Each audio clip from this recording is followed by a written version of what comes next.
Właśnie doszła do mnie wiadomość, że w zeszłym miesiącu w stolicy Haiti zginęło 600 osób z powodu walki gangów. Także nie wiem, czy my tam polecimy w końcu, czy nie. Już 2 razy przekładaliśmy kilka miesięcy temu, mieliśmy lecieć. Zrobiło się tam bardzo nieciekawie. 2 tygodnie temu znowu powiedziano nam, że jesteśmy wariatami, żeby to przełożyć. No i teraz mamy już bilety za 9 dni. Albo polecimy teraz, albo pewnie nie polecimy przez długi czas. Także nie wiem, czy coś z tego wyjazdu wypali.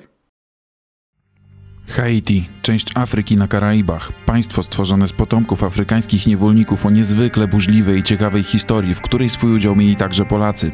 Gdy w 2018 roku wjechałem autobusem z Dominikany do Haiti, porwałem się na przygodę, na którą nie byłem gotowy. Haiti okazało się zbyt trudną misją, z której wycofałem się po 2 dniach pobytu w stolicy kraju, Port-au-Prince, przyrzekając sobie, że wrócę tu lepiej przygotowany. Niestety od tego czasu sytuacja w Haiti mocno się skomplikowała. 7 lipca 2021 roku zagraniczni najemnicy dokonują zamachu na prezydenta Jovenela Moïsa. Zleceniodawca nie jest znany, choć wiele podejrzeń pada na pełniącego obowiązki premiera Ariela Henry, który przejmuje władzę po prezydencie i obiecuje jak najszybciej zorganizować wybory. Henry nie dotrzymuje obietnicy, chce utrzymać władzę i finalnie wybory nigdy się nie odbywają. Haiti pogrąża się w chaosie, w stolicy wybuchają masowe protesty, ale nie to jest głównym problemem kraju. Chaos polityczny wzmacnia gangi, które w 2022 roku przejmują coraz więcej przestrzeni w Port-au-Prince, blokując drogi wyjazdowe ze stolicy oraz dojazd do głównego portu w mieście, przez który do Haiti trafia praktycznie wszystko, w tym paliwo. Gangi na masową skalę porywają ludzi dla okupu i dokonują zabójstw, ciesząc się bezkarnością w sytuacji, gdy kilkukrotnie przewyższają zaledwie kilkutysięczną policję. Gdy w listopadzie 2022 roku chcieliśmy wrócić do Port-au-Prince, nasze haitańskie kontakty bardzo stanowczo odradzały nam tę podróż i musieliśmy ją odwołać. Gangi sparaliżowały wtedy stolicę Haiti do tego stopnia, że nie dało się po niej poruszać i większość pobytu spędzilibyśmy siedząc w hotelowym pokoju, patrząc w ścianę. Gdy po paru miesiącach kupiliśmy bilety i już byliśmy gotowi do wylotu, znowu otrzymaliśmy informację, że może lepiej przełożyć wyjazd i przesunęliśmy datę wylotu o 2 tygodnie do przodu. Za 3. razem uznaliśmy, że albo lecimy teraz, albo w przyszłości może to nie być możliwe i postanowiliśmy zaryzykować. No witam Państwa na lotnisku w Warszawie, Okęcie. Po raz pierwszy od 7 miesięcy i nie mogę w to uwierzyć w momencie, gdy to mówię. Po raz pierwszy od 7 miesięcy będę leciał samolotem. Lecę do Haiti, ale nie wiecie jeszcze z kim. Cześć Tomek. Hej. Tomka wszyscy znają z filmów z Wenezueli. Bez niego nie byłyby takie same. No i oprócz Tomka jest też inny element stały moich filmów, a mianowicie za podróż.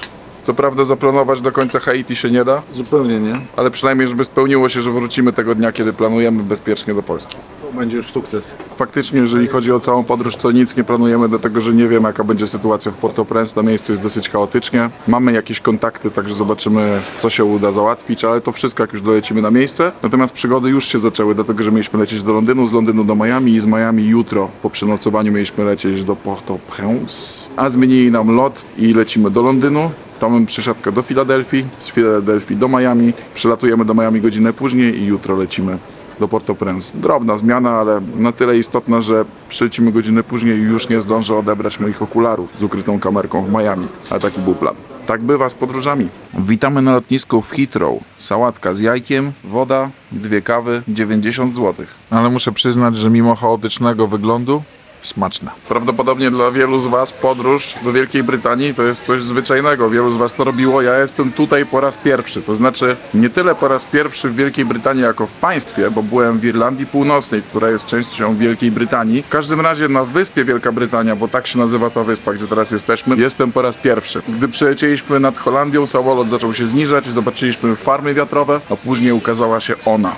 Piękna, zielona o tej porze roku wyspa Wielka Brytania. Później się zrobiła trochę mniej zielona, dlatego że pojawił się Londyn i przyznam, że tak ogromnej metropolii to chyba jeszcze nie widziałem w życiu z nieba. Po prostu po horyzont. Lecieliśmy i to miasto cały czas tam było. Nie pamiętam, ile tam ludzi teraz mieszka, ale kilkanaście milionów na pewno napiszę teraz na dole. Kiedyś trzeba odwiedzić to miasto, choć troszeczkę przeraża swoim ogromem. No w każdym razie przelecieliśmy nad Londynem, lecieliśmy dalej i dolecieliśmy do lotniska Heathrow. Już wiem, dlaczego Tomek powiedział mi, że raczej nie wyskoczymy sobie z Heathrow zobaczyć Londynu, jeżeli mamy powiedzmy 7 godzin przerwy. Bo jest to po prostu cholernie daleko i transport do Londynu trwa długo. No dobra, chilloutujemy się, dlatego że za 1,5 godziny mamy kolejny lot do Filadelfii, gdzie też jeszcze nigdy nie byłem. W sumie nie mam nic więcej do gadania, zatem po brytyjsku see you later.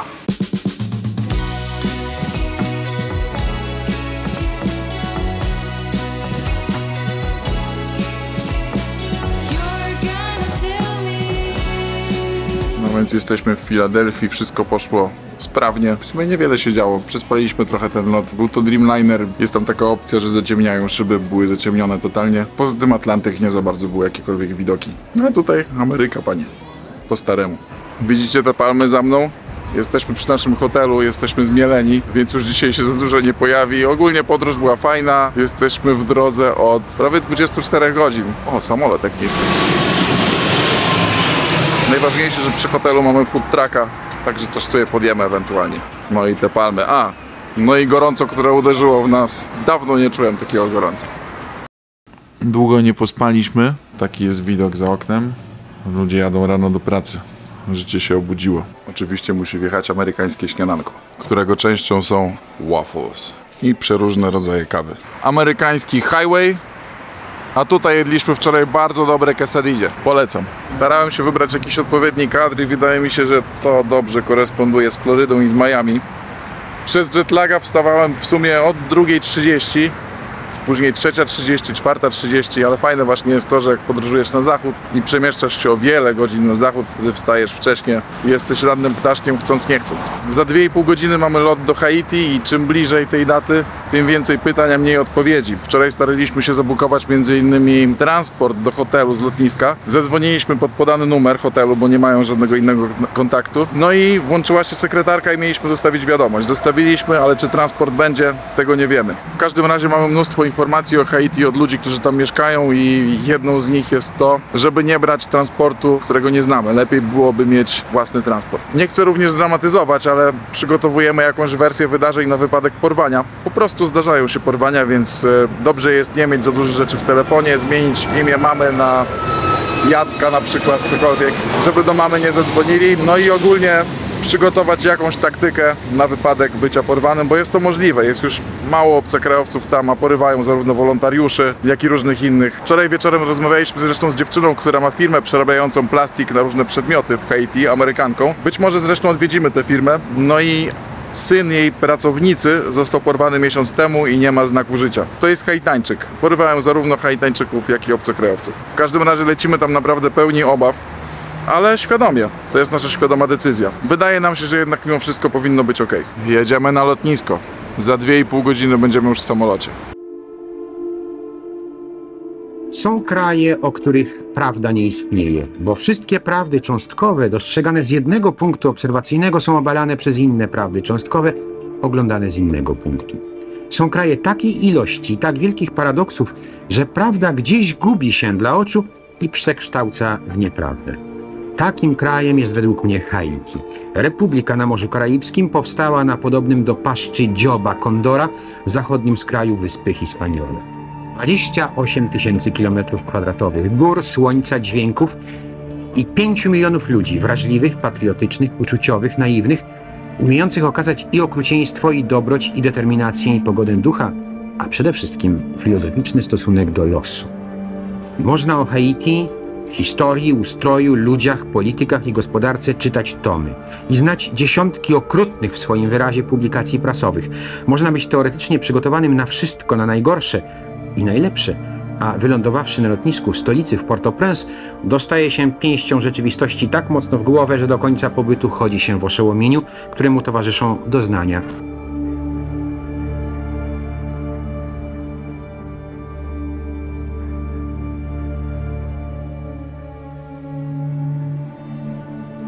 Jest dosyć gorąco, ze 30 stopni i omijamy korki, były dosyć spore korki na głównej drodze i w tym momencie właśnie jedziemy jakimiś bocznymi. Dobrze, że samochód jest wysoko zawieszony, bo jest sporo dołów takich. Nabyliśmy już internet na lotnisku na cały miesiąc i mamy również transport właśnie, w którym teraz siedzimy. Kosztował $30. Nie dziwię się, galon paliwa kosztuje teraz $10 tutaj w Haiti, bo gangi kontrolują podobno dystrybucję paliwa i w związku z tym ceny poszły do góry. Jest to zresztą cena zaproponowana przez hotel, tylko że nikt po nas stamtąd nie wyjechał, więc ten pan powiedział nam 40, my powiedzieliśmy 30, stargowaliśmy, no i jedziemy.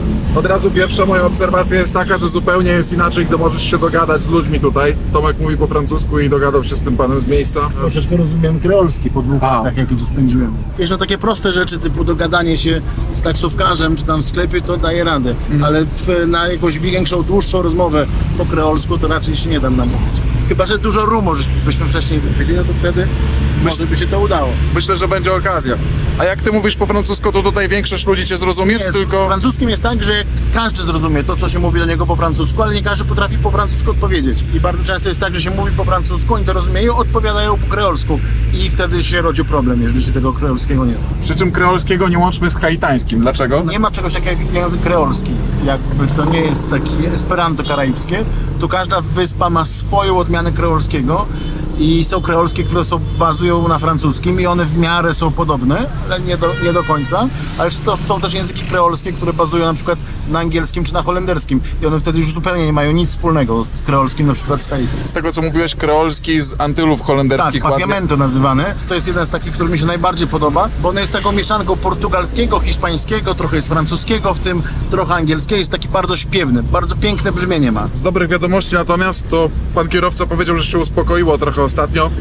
To jest istotne, to jest bardzo istotne. Czyli nie porywają i nie mordują tak bardzo jak miesiąc temu. Przy czym zaznaczył, że jest to na chwilę obecną. Tak, no, że to zaznaczył wyraźnie, że pour le moment, czyli na tą chwilę. Że sytuacja jest bardzo płynna i jutro może być już zupełnie inaczej. Toute la routière. Il est grand là.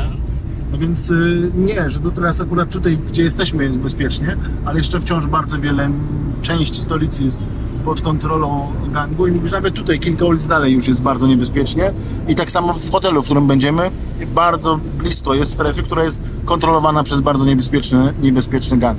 Popatrz dookoła, bo czasami tutaj wzdłuż tej ulicy jeszcze się zdarzają stare domy, te kolonialne, takie drewniane, taka piękna architektura, bardzo charakterystyczna dla Haiti, dla Port-au-Prince. Większość tych domów niestety uległa zniszczeniu, to się trzęsienia ziemi, ale wciąż jeszcze jest trochę tych, na nich się mówi piernikowe domki, bo one są tak zdobione. Hotel, na którym się zatrzymamy, jest jednym z takich właśnie reprezentantów tego typu architektury. Moją uwagę zwrócił brak ruin po trzęsieniu ziemi z 2010 roku, które były wszechobecne w stolicy Haiti 5 lat temu. Za to śmieci zauważyłem o wiele więcej. Tomek spytał kierowcę o przyczynę. Przez kilka miesięcy jakby miasto było kontrolowane przez gangi, nie funkcjonowały żadne służby miejskie, nie było sprzątane i teraz zaczynają troszeczkę sprzątać, więc zbierają, żeby mieli, wiesz, co wywozić. To już tutaj? Tak. Okej. To jest piwo haitańskie Prestige, najbardziej popularne tutaj, tak? I charakterystyczne. I z reguły jak się je pije? W jakiej temperaturze? Powinna taka być bliska zeru, czyli taka jak w momencie podają, to powinna mieć szymistę, oni nazywają, czy koszuleczkę, czyli butelka pokrywa się szronem. Mam nadzieję, że jeszcze nam gdzieś tam to tak w ten sposób zaserwują. Problem w tym, że nie ma prądu w tej chwili w stolicy, w związku z tym jak nie ma prądu, nie ma też zimna w lodówkach i trudno o zimne piwo. A jesteśmy w hotelu Olofsson, o którym jeszcze wam opowiemy. Teraz się ścinautujemy przy piwku. Ale możemy zdradzić, że w tym hotelu między innymi zatrzymali się kiedyś Rolling Stones. Dużo wielkich takich sław kina i muzyki się tutaj zatrzymywała. W latach, kiedy Haiti było taką perłą Karaibów, czyli to mówimy o latach 70., to był taki najbardziej popularny hotel, gdzie wszyscy znani i lubiani się zatrzymywali. Pokażę wam jeszcze widok, jest naprawdę super. Nadszedł ten moment, żeby pokazać wam nasze mieszkanie. Zostaliśmy przeniesieni do drugiego budynku i wygląda to tak. Jest komputer, desktop z jakąś dobrą, ale chyba wiekową kartą graficzną, ale chyba w gry nie będziemy raczej grać. Oprócz tego są dosyć ciekawe meble, klima, 2 łóżka bardzo duże, wiatrak, choć wiatrak i klima w nocy mogą się nie przydać, bo raczej prądu nie będzie, a może się zdziwimy. I łazienka. Ale bez wody. W sumie spoko, że teraz jest prąd. Kurde, myślałem, że to jest gniazdko USB, nieźle się oszukałem. Właśnie się kapnąłem, że to jest włącznik od tego światła, czyli zostanie włączone. Hotel jedyne $100 za dobę. I love Haiti. Co trzeba przyznać, to że jest tu naprawdę mnóstwo miejsca. Jest woda. Patrzcie na to, prysznic w hotelu za $100, $100. Odpalamy. Przełączamy na słuchawkę, pełne ciśnienie i tak to wygląda. Pięknie jest położone to miejsce, gdzie jesteśmy i latają tutaj wokół papugi chyba, takie kolorowe ptaki, nie przyjrzałem się zbyt dokładnie. Natomiast z nowości, no to dowiedzieliśmy się, Tomek się dowiedział od swoich znajomych, którzy tutaj mieszkają w Port-au-Prince, że ostatnio się uspokoiło. W sensie, że działają błakale. Błakale to znaczy uskubane drzewo, tak jakby. I to jest ruch społeczny, ruch ludzi, którzy po prostu zabijają przestępców. Najczęściej ich biją i palą żywcem. Do tego tutaj doszło, jeżeli chodzi o, za przeproszeniem, wkurw społeczny, w związku z tym, jak gangi terroryzowały społeczeństwo. W związku z tym, że działa to błakale, jest właśnie podobno dosyć spokojnie, ale przed chwilą, jak polatałem trochę dronem, bo chciałem pokazać ten hotel, wylatałem dronem, no to słyszałem strzały i to tak ze 20 strzałów. Nie, że serię, tylko po prostu strzelanie. W odległości powiedziałbym raczej minimum kilkaset metrów stąd. Z tej perspektywy Port-au-Prince wygląda jak wiele innych miast, na przykład w Ameryce Południowej. Dzięki dronowi mogłem spojrzeć z góry na miasto, które kiedyś tak mnie przytłoczyło. Mogłem z bliska przyjrzeć się domom, dosłownie zajrzeć przez okno i zobaczyć, co w wolnym czasie w piątkowe popołudnie robią mieszkańcy stolicy Haiti.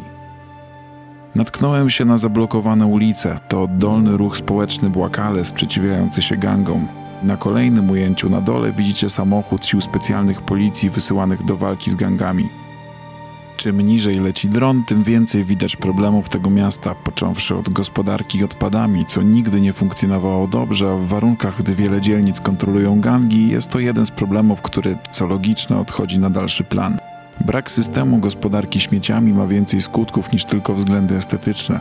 Port-au-Prince położony jest na zboczach gór. Gdy pada deszcz, woda powinna spływać w dół rynsztokami. Tych często nie ma, a tam gdzie są, zapychają je spływające wraz z ulewą śmieci. Rzeka śmieci płynie w dół do morza, zalewając dzielnice, gdzie mieszkają najbiedniejsi. Jeśli chodzi o hotel, to jest klimatyczny, ale ewidentnie nie mają teraz tutaj gości.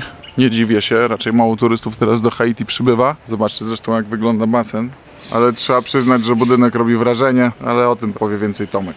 Hotel Olofsson jest chyba najbardziej znanym hotelem w Port-au-Prince, jednym z najstarszych na pewno, bo budynek pochodzi z końca XIX wieku. On został wybudowany jako rodzinna rezydencja ówczesnego prezydenta Haiti. W latach 30., gdy Amerykanie okupowali Haiti, tutaj funkcjonował szpital wojskowy i w 1935 roku zostało to zamienione na hotel i w latach 50., 60., kiedy Haiti było takim modnym, karaibskim miejscem, gdzie znani i bogaci lubili spędzać czas, ten hotel stał się bazą tych wszystkich osób, które tutaj przyjeżdżały. Mick Jagger między innymi, to był jeden z jego ulubionych hoteli na Karaibach, często tu bywał. Brian Greene, też pisarz amerykański, zresztą jedna z jego powieści właśnie się toczy w tym hotelu. I też jest taka ciekawostka, że obecnie zarządza tym Richard Morse. Richard Morse to jest taki pół Haitańczyk, pół Amerykanin, który jest kapłanem voodoo.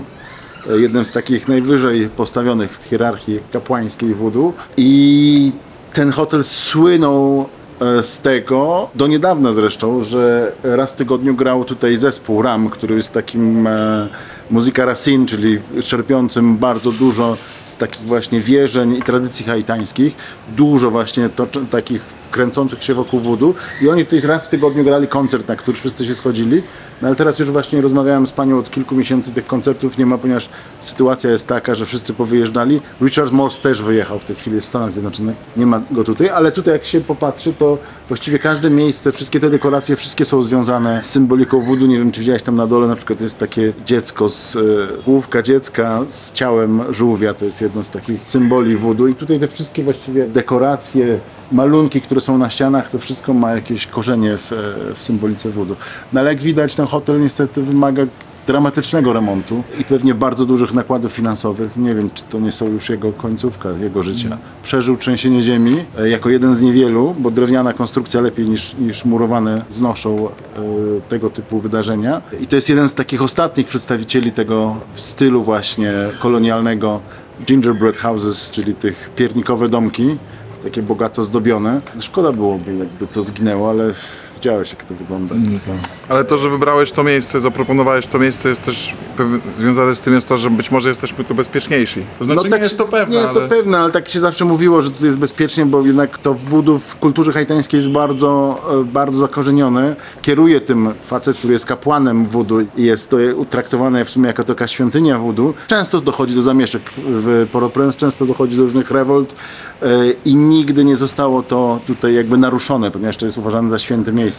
Zdecydowaliśmy się jednak dzisiaj zostać w związku z tym, że jest już dosyć późno, więc dzisiaj posiedzimy w domu, zrobimy research, złapiemy kontakty, popiszemy z ludźmi, coś zorganizujemy na kolejne dni. Pani ugotowała dla nas obiad, Sardynki w sosie i gotowane banany. a jemy ten obiad w ciekawych okolicznościach, dlatego że słyszeliśmy coś, co zastanawialiśmy się, czy jest fajerwerkami, czy strzałami i ty zapytałeś pani. I pani powiedziała, że definitywnie to są strzały. Tu jest niedaleko takie barrio, no używamy nazwy z hiszpańskiego, ale taki, no biedna dzielnica, wciąż kontrolowana przez gangi. Nazywa się Village du Dieu, czyli Wioska Boga. To tyle na dzisiaj. Będę się z wami żegnał, prawdopodobnie już z opuszczonego, praktycznie opuszczonego hotelu. Po mojej lewej stronie basen. A żegnam się z wami wśród zapachu topiącego się plastiku, bo tutaj z tyłu palą śmieci, które widzieliście wcześniej z drona prawdopodobnie. Zerknijmy w ogóle na ten plastik. No to jest toksyczne, czym teraz oddycham. Nie ma tu innego wyjścia, po prostu nie działa nadal w związku z tym całym chaosem i nigdy za dobrze nie działała gospodarka śmieciowa. Wydaje nam się, że raczej już dzisiaj prawdopodobnie nie włączą prądu, a prąd w Port-au-Prince jest włączany strefami, także raz jest jedna dzielnica, później druga, więc nawet jeżeli go włączą, no to będzie to na 2-3 godziny, a w nocy mają być 23 stopnie ciepła, także może być ciekawie dzisiaj spać, bez klimy i bez wiatraka. Obczajcie w ogóle, jaki tutaj jest klimat. Codziennie minimalna temperatura 23 w nocy, a w ciągu dnia dochodzi do 31. Wilgotność 76%. I to jest ciekawe, indeks UV, czyli promieniowanie, dochodzi do 10 w ciągu dnia. 10 to już naprawdę trzeba stosować filtry. To jest oczywiście w południe, no i w nocy spada. W Polsce to dochodzi do 6. Nie widziałem jeszcze, żeby było więcej. Pomyśleliśmy, że dobrym pomysłem byłoby załatwienie mototaksi, 2 motocykli, które by nas woziły. I zapytaliśmy koleżanki Tomka, która tutaj mieszka, czy to jest dobry pomysł, ale odpisała nam, że o ile jeszcze parę miesięcy temu byłby to dobry pomysł, no to teraz raczej średnio. Będzie bardzo widać, że jesteśmy biali. No i raczej ona nie sądzi, żeby ktokolwiek się zgodził z nami jeździć tak na motocyklach. Ale może. To by było dobre do takiego szybkiego filmowania, na zasadzie, że z GoPro oczywiście, nie z tą dużą kamerą jadę i filmuję ulicę. No bo w sytuacji, gdy są blokady, tak jak widzieliście wcześniej z drona, że jest zablokowana ulica, no to samochodem można już nie zdążyć zawrócić, a motocyklem raczej się powinno udać. Ale jest to trochę dziwne, jest to trochę abstrakcyjne. Nie ma tak, że sobie wsiądziesz do Ubera i pojedziesz. Nie, tu musisz wiedzieć, dokąd jedziesz, kiedy jedziesz, załatwić kierowcę, zorganizować to. On musi przeanalizować, czy może tam pojechać. I wtedy można działać. Nie ma tu spontanicznych decyzji. Do zobaczenia jutro, chyba że coś się jeszcze dzisiaj wydarzy. Ale oby nie, dlatego że nadchodzi noc i raczej nic dobrego się już wydarzyć nie może. Moja panika okazała się być niepotrzebną, dlatego że włączyli prąd i będzie do północy. A od północy to już jest chłodno, także jakoś do tej 5-6 rano dośpimy. To jest generator, jednak mają generator i go tutaj włączają. To nie jest prąd miejski. Z miasta teraz prądu nie ma. Rozpadało się. To dobrze, może przynajmniej ten plastik przestanie się palić.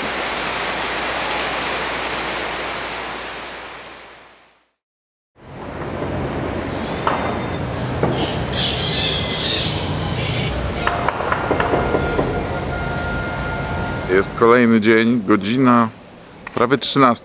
No i mamy typowo haitiańską, a właściwie portopreńską sytuację.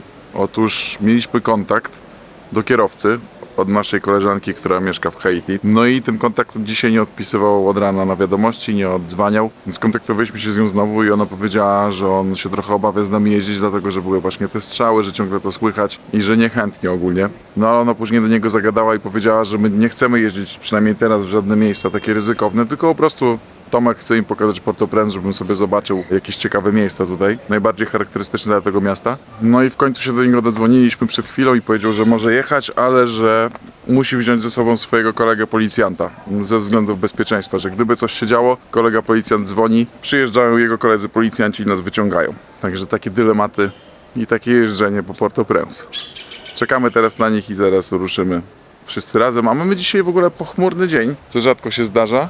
Ale ma to taki plus, że nie jest aż tak gorąco. Jest w sumie dosyć przyjemnie.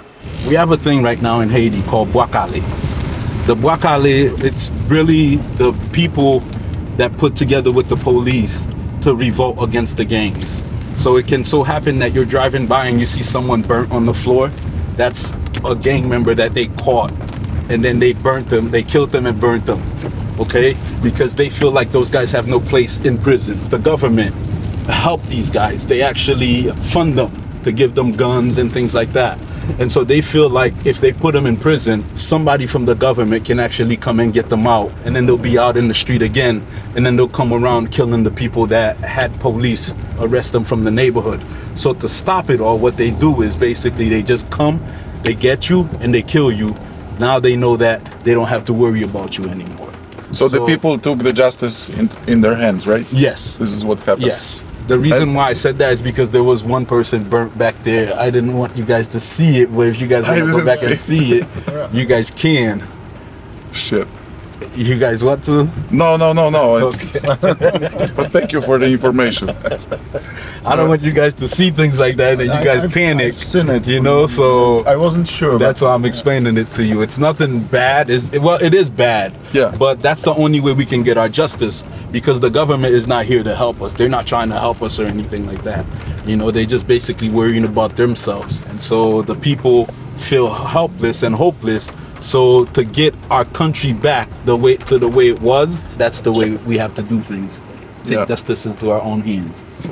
I guess it's only bad when you make a mistake. Exactly.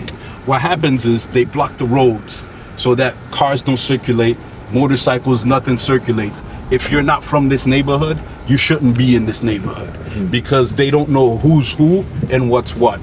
You know, so to keep it safe, they ask for all the people to stay home. And the only people that are circulating, going out and doing things, are the gangs. Usually on Saturdays, there's usually big traffic around because everybody is home and they're preparing for tomorrow, because tomorrow's Sunday, and Sundays is a big day in Haiti. Why? Because it's the day that everyone is off, no one's working, and everyone's at home. They go to church and then they spend the rest of the day with their family. So you see how the streets are empty right now. In certain places you see a little bit of traffic, but that's only because certain people aren't too scared of moving around. But the majority of the people that are in Haiti right now, they're very scared. When the Bouakale first started, it started here. There was about 15 gang members that were killed, and it was in this area. They were trying to take over this area here, and the people stood up. And the police station that you saw back there, that's also the police station who put together with the people to help get rid of the gangs who try to take over. So what they do is they block off the roads, which means everybody stay in their own territories. If you don't belong in this territory, you will be questioned. If you can't answer their questions, then they will kill you. They will beat you and kill you. Okay, because they don't know who you are, they don't know what you're doing. That's also another reason why they ask for everybody to have an ID, a national ID, so that you can tell them who you are. And if you don't have the national ID, then they just know that you're doing something wrong.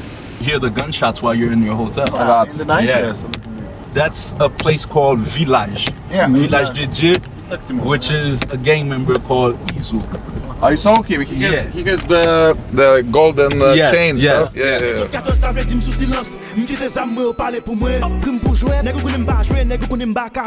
Izo z Village de Dieu to nie tylko szef gangu, który dzielnicę kontroluje. To także raper oraz do niedawna youtuber. W kwietniu tego roku YouTube usunął jego konto, a w internecie można podpisać petycję wzywającą do zablokowania jego pozostałych mediów społecznościowych. Izo jeszcze przewinie się w naszej haitańskiej opowieści, a nawet przyjrzymy mu się na własne oczy. Na szczęście z bezpiecznej odległości. So the police right now, they're trying to fight against him.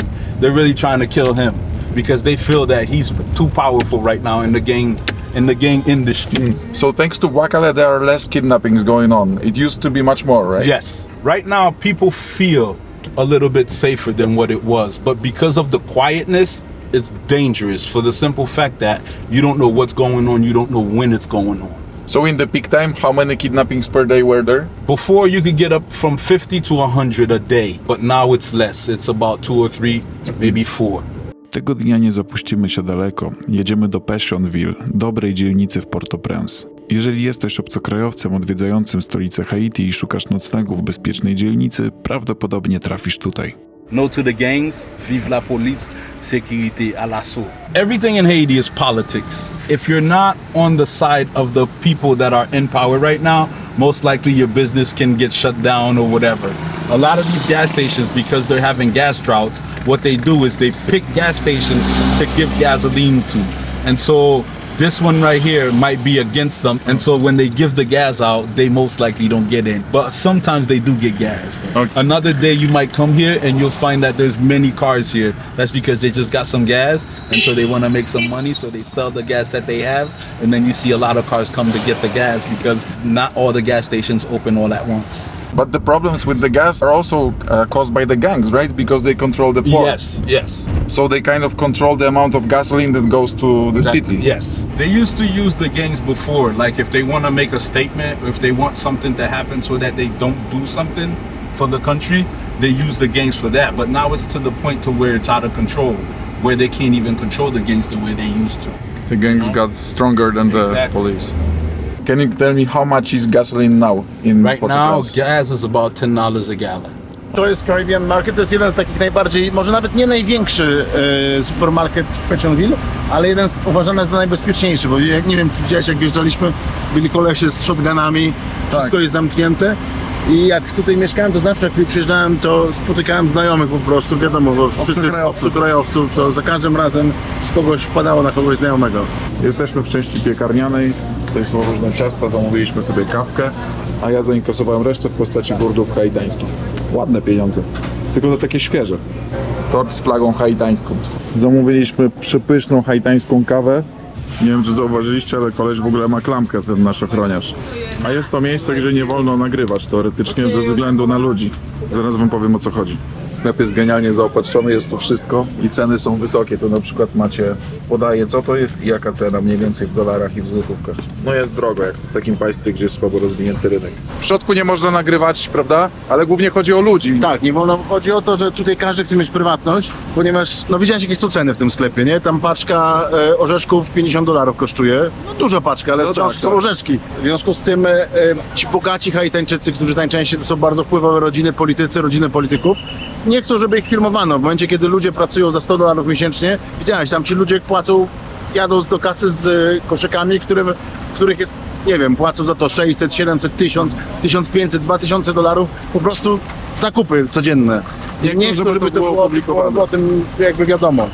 Remember back in the days, people used to always avoid going on the road of Delma because it was always crowded. Exactly. Impossible to get Exactly. through during the day. Exactly.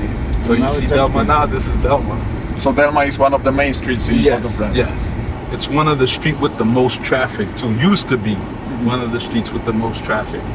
Before the situation. Exactly. I też zauważyłem, że znacznie mniej policji w tej chwili jest. Zastanawiam się dlaczego, czy to może wiesz, być tak, że jest low profile, żeby nie prowokować zajść, ale dawniej na przykład na tej ulicy zawsze jak były takie patrole silnie uzbrojonej antyterrorystycznej policji, ubrani w takie czarne mora, bardzo często z maskami na twarzy, z takimi kominiarkami na twarzy. Teraz nie widzieliśmy ani jednego policjanta, jeździmy już kilka godzin. Możliwe Poza też, tym, który siedzi tutaj z nami za to tak, w cywilu, nie? cywilu. I Ale z bronią. ma klamkę. Ma klameczkę tam z tyłu, za pasem. Może też jest tak, że policja jest zajęta po prostu, no bo trwa wojna faktycznie teraz z tymi gangami. Można się go zapytać. Pourquoi je me souviens qu'il y a 2018, on voyait beaucoup de police ici. Pourquoi on le voit pas? Tłumaczy, że zostały zmniejszone ilości patroli w mieście i policja jest skierowana w te gorące punkty, żeby walczyć z gangami, tam gdzie są bezpośrednie starcia z gangami. The police has much more respect from the society than before, right? Exactly. Because they are siding with They're the siding people. with the people. The thing is, the people who pays for this the most is the police because the gangs killed them the most.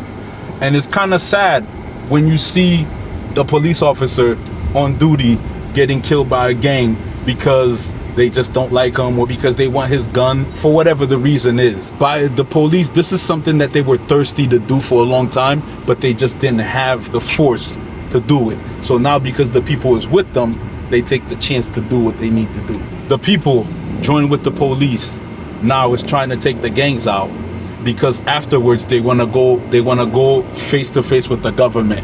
Now if the government doesn't have the gangs anymore, it's going to be much easier to actually deal with them. So if they still have the gangs, they can actually send the gangs to kill the people while they're rioting. But if they don't have it, they don't have the police because the police is siding with the people, then it's easier for them to just say, okay, no problem. I know I've done wrong. I've accepted to go to either the jail or they can kill them. Przyjechaliśmy blisko miejsca, które jest bardzo istotne. Zatrzymała nas zresztą policja tutaj, która z tyłu za mną stoi na checkpoincie tak zwanym. Byli trochę podenerwowani, nie dziwię się, w związku z tym, że oni prowadzą regularną wojnę z gangami. No i poprosili Tomka jako dziennikarza o legitymację, na szczęście miał, a drugi kolega miał legitymację policjanta, odznakę, także od razu nas puścili. A jesteśmy przy Pałacu Prezydenckim. Za tym zielonym płotem był jeden z najpiękniejszych pałaców prezydenckich, jakie były na Karaibach i który całkowicie został zniszczony w czasie tego trzęsienia ziemi w 2010 roku. Jest plan, żeby go odbudować, ale jak to w Haiti, większe mają priorytety niż odbudowa Tak. Pałacu Prezydenckiego. Ale jedyne co zrobili, przez długi czas straszyły ruiny tego, bo on po prostu się zapadł. Był dwupiętrowy i naraz tylko był, wiesz, dach całkowicie się zapadł. I długi czas to tak straszyło, a teraz uprzątnęli. Spróbujmy zobaczyć, co tam widać przez płot. O, nic nie ma. Sprzątnęli to. Czyli w tym miejscu W konkretnie. miejscu, tak. Tak to wyglądało wcześniej. Pałac był naprawdę piękny. The Haiti Presidential Palace is the equivalent of the White House. The president works there, he lives there. So imagine the shock if an earthquake destroyed the White House. That's what people are going through in Haiti. Zniszczenie Pałacu Prezydenckiego w Port-au-Prince to swoisty symbol tego, jaki trzęsienie ziemi z 2010 roku miało wpływ na Haiti, właściwie zamykając pewien etap historii tego państwa. Zginęło 300 000 osób, z czego część to wykształcone elity będące w momencie trzęsienia ziemi w pracy. Z powierzchni ziemi zniknęły tysiące zabytkowych budynków, a i tak uboga infrastruktura uległa poważnym uszkodzeniom lub całkowitemu zniszczeniu. Efekt trzęsienia ziemi z 2010 roku wynikał nie tyle z jego magnitudy do 7 w skali Richtera, co z małej odległości epicentrum od Port-au-Prince, zaledwie 25 km, oraz z rodzaju budownictwa stosowanego w Haiti. Budynki w tym państwie nie są w ogromnej większości przystosowane do trzęsień ziemi. Skala śmierci i zniszczeń trzęsienia ziemi w Haiti poruszyła cały świat. Zorganizowano pomoc na szeroką skalę. Miliardy dolarów w różnej formie zaczęły płynąć do tego państwa, głównie poprzez organizacje charytatywne. Niestety część z tych pieniędzy nigdy nie trafiła do potrzebujących, znikając gdzieś po drodze, po części w zagranicznych, po części w haitańskich kieszeniach. Dla zwykłych Haitańczyków pomoc miała jednak białą twarz i to biali są obwiniani za to, że tylko część pomocy dotarła tam, gdzie powinna. Często właśnie z tego wynika niechęć Haitańczyków do białych ludzi. Gdy staliśmy pod miejscem, gdzie kiedyś był Pałac Prezydencki, zagadał do nas właśnie taki zwykły Haitańczyk. My name is Jean Baptiste. Do you want to say something about Haiti now, about the situation? Yeah, the situation in Haiti is all people get a miserable, ain't no jobs, ain't no hospital, no university, no light, no street, no education. All people look at the poor. So I always see American people, all the nation come there at the picture. I want to know for what. So that's why you ask us why we are That's why I asked recording. the question. If this, we get a possibility, or we hope something, when you are finished, do this, we hope something, make this country better. If after the picture, you take my picture, right? You take all kind of money, man, and the picture, but I won't know if this country be better or bad. Ain't no light, ain't no security, ain't no light, no hospital, no education, no university. We ain't got nothing in this country. Nothing. Country is poor. So, But sometimes somebody just comes and makes a documentary and nothing will come out because it's yeah, just showing the reality. I don't want to get now and it's coming now. But after a while, in the future, So I hope this that country might hope something. I You hope- see now, I'm hungry now.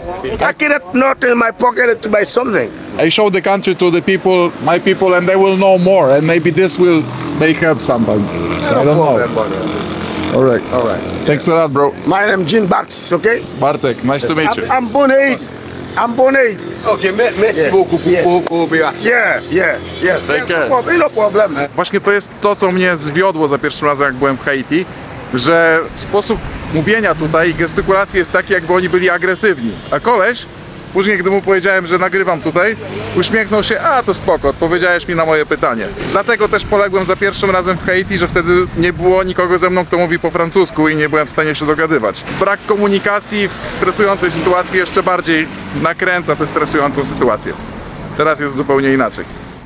Nasz krótki dzień zdjęciowy zbliżał się ku końcowi. Ruszyliśmy więc w kierunku polecanego na zachód słońca hotelu Montana, położonego na wzgórzu z widokiem na Port-au-Prince. Jechaliśmy aleją Jana Pawła II, gdy tuż obok szkoły natknęliśmy się na jeszcze tlące się zwłoki ofiary ruchu Bois Calais, prawdopodobnie członka gangu. Na kilkukilometrowym odcinku prowadzącym w górę natknęliśmy się też na blokadę ustawioną przez Bois Calais oraz 2 kontrole policji. Patryk wyjaśnił nam, z czego wynika ich obecność w tym miejscu. The rich people that comes from when they're coming from their businesses and stuff, this is the road they usually take to go home. There's a lot of kidnappings being done on this road, and so that's why the police is there as security. Docieramy do hotelu Montana i w ciągu paru minut po przejechaniu kilku kilometrów jesteśmy w innym świecie, w Haiti, jakiego wcześniej nie poznałem. To właśnie te kontrasty musiał mieć na myśli Jan Zakrzewski, mówiąc, że Haiti daje ci pięścią w twarz. To jest taka typowa przekąska, którą się właśnie z piwem je, to się nazywa les acras. I to jest, robi się troszeczkę jak placki ziemniaczane, tylko że zamiast ziemniaków używa się takiego korzenia rośliny, która jest tylko dla Karaibów właściwie. I to, co wygląda jak trochę kapusta, to jest bardzo ostre, z góry uprzedzam. Bardzo dobre. So cabbage is called kapusta? Kapusta. Naprawdę dobre. Widok przepiękny i o wiele bardziej rzeźkie powietrze niż na dole i trochę inny świat. Tam sobie ktoś gra w tenisa, a tutaj macie panoramę na Port-au-Prince. Lotnisko, z którego przyjechaliśmy i na którym wylądowaliśmy. Mniej więcej w tamtym miejscu, po środku kadru, na końcu jest owiana najgorszą sławą dzielnica Cité Soleil. To jest taka dzielnica slumsów, dokąd teraz chyba nie da się wybrać, z tego co mówi nasz kierowca. Sytuacja z wyjazdem z Port-au-Prince jest o tyle skomplikowana, że są tutaj 2 takie główne drogi, które prowadzą. Jedna na północ, tam, wzdłuż wybrzeża, a druga na zachód, tam. I obydwie te drogi są zablokowane. Po prostu nie da się tamtędy fizycznie teraz przejechać. Może się to zmieni, może się uda pojechać do Cap Haitien, to jest miejscowość na północy Haiti, a jeżeli nie, to tam polecimy. W każdym razie w tamtym rejonie też Tomek kiedyś mieszkał i pracował jako instruktor nurkowania i też dowiadywaliśmy się i nie da się tam dotrzeć. This here is a place that the government had before the earthquake. And so what they did was they wanted to get everybody out of Port-au-Prince. And so they said, okay, no problem. We will open this up to the public. And if they want a piece of land out there, they can just go and build out there. I even went out there and got a piece of land. I can't go there. We're building. We're actually building. It's not finished yet or anything like that. And so we can't continue to build because of the gang situation over there. Just recently, they tried to take over our land.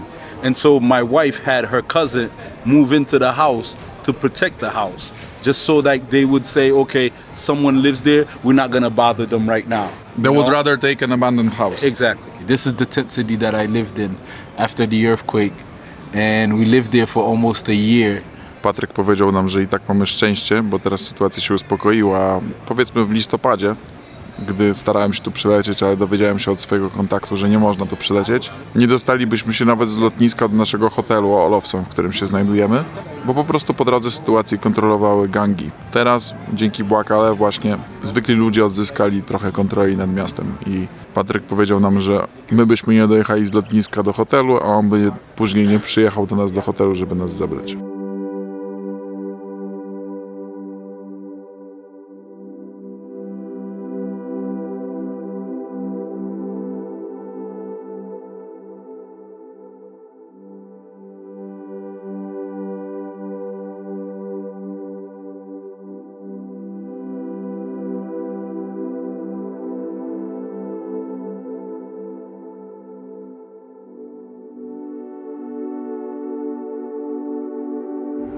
Okazuje się, że droga do hotelu jest zamknięta. But we can go around, right? I guess. We can walk this park. I mean, it's like what, 300 meters? Is it part of the Bois Calais movement? Yes. Objeżdżamy to dookoła. Też zamknięte. Okej, chodzi o to, że jechaliśmy na skróty, a główną trasą chyba da się dojechać. Home sweet home. Generator śmiga. Był to pierwszy z kilku odcinków z podróży do Haiti. Na kolejny zapraszam już niedługo.